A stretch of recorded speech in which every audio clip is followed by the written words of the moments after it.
Hello, happy Friday. Welcome to Chicken Happy Hour. Changed the name up a little bit. I thought this was more representative of what we do here at Cedar Woods Farm. I mean, you know. So Carl and I hope you are well. Carl's very talkative today. And we have some things to show you, but first we are going to make a classic screwdriver. So I learned some things about the screwdriver. I've had several in my day, but apparently it's one of the first recorded cocktails that used vodka. So it goes way back. There are many origin stories about it, and in fact there were three that I noted. The one that is my favorite, and it's the one I'll stick with, is that American oil workers in the mid 20th century out in the Persian Gulf would drink orange juice, but they would sneak vodka into their glass or their cup or whatever, and since they didn't have, I guess, spoons at the ready, they would use a screwdriver. So that's the most clever one that I read, and so like I said, that's the one I'm sticking with. Okay, so the sun has just come down. Oh, Carl, this happens every time. Okay. Oh, and I want to show you the baby, give you an update. We are now fairly sure that it is a pheasant, which is my preference. I mean, we got a lot of chickens here, so another pheasant is a good thing. And then I also want to show you the little expansion project here in the aviary has been completed, and it is so super cool. So I want to show you that. All right. Okay, so here is what you need for this drink. Screwdriver, optional. I did clean that too, by the way. You need orange juice, and if you have the time and the inclination, you can hand squeeze it, which I had both, and so this is fresh OJ. You need a shaker of ice, preferably the big square cubes. Those are the most fun. You need, don't poop on me, Carl, vodka. Obviously, you need a highball.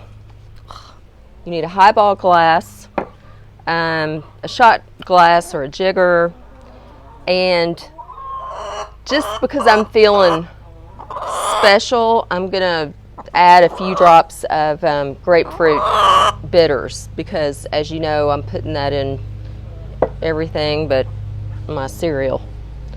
Okay, let's do this. Yeah, let's do it. So everything I read said 2 to 1. 2 to 1, yeah, 2 as in twice as much orange juice. So that's what we'll start out with, and we'll go from there. Oh my gosh, this is a butterfly. Okay, so I am going to put my ice in my glass first, and as always, it's about 1,000 degrees up here. I've waited all day for it to cool off, and it's not going to. So I just decided to come on and suffer through the heat for chicken happy hour. All right, so I'm going to just kind of eyeball this because I'm using a glass that I don't normally use. So I'm doing, wowzers, I put in a Frida and a half of vodka,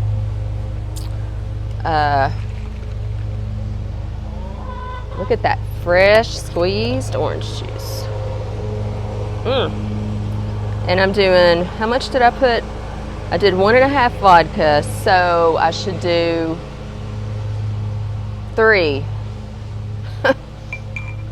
I majored in English, not math. Oh, and it looks like I am going to have just enough.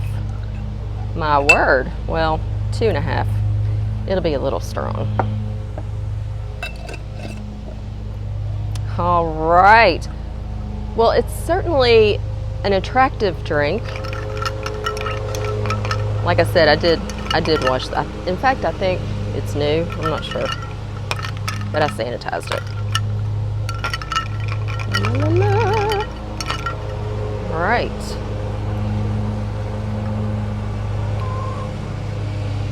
Really good.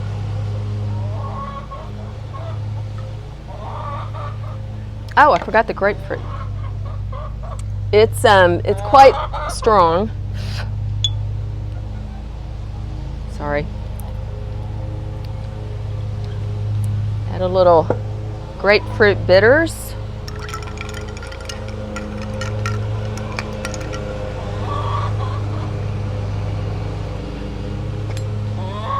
Ooh, I think I like it without the grapefruit. You know what I think this might need is maybe, I don't know if it's because the orange juice is fresh squeezed, it needs a little sugar. I think maybe just a little bit of simple syrup might make this a little better. So if you're going with the fresh squeezed, which I do recommend, it's very fresh, but it's got a little bite on the back end, so, or maybe a little grenadine or a little, I don't know. Sorry, got an orange seed. Okay, let's, oh, a couple other things about vodka too that I just wanted to share, because a lot of my drinks involve mixing stuff with vodka. 1 in 3 drinks ordered in the U.S. is a vodka drink. Thought that was interesting. And sales from vodka bring in over $20 billion a year.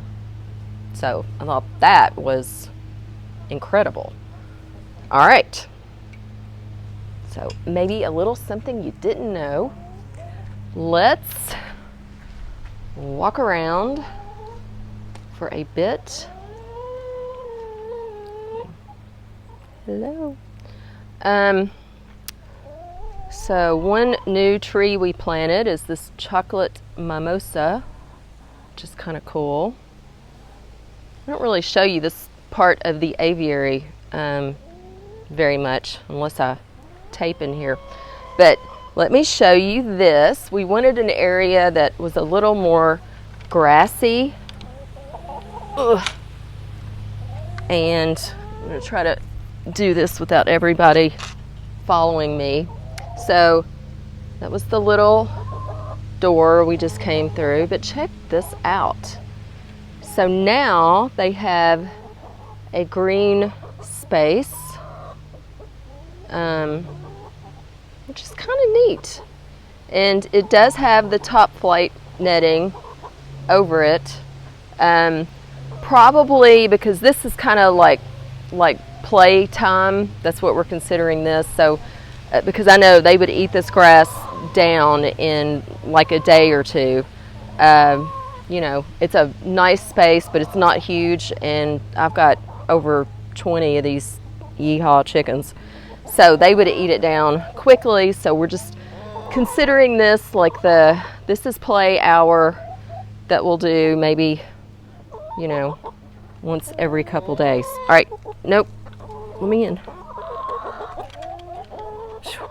They are desperate. Desperate, ladies. Okay. So let's go in here and take a look at this baby. I'm gonna try not to step on it because that would be trauma. All right. You will be able to tell how much this little guy has grown. Look at its wing. And it's just, hello, Juju. Hello. You don't get any attention. Just today, Todd looks like he's growing a little tail.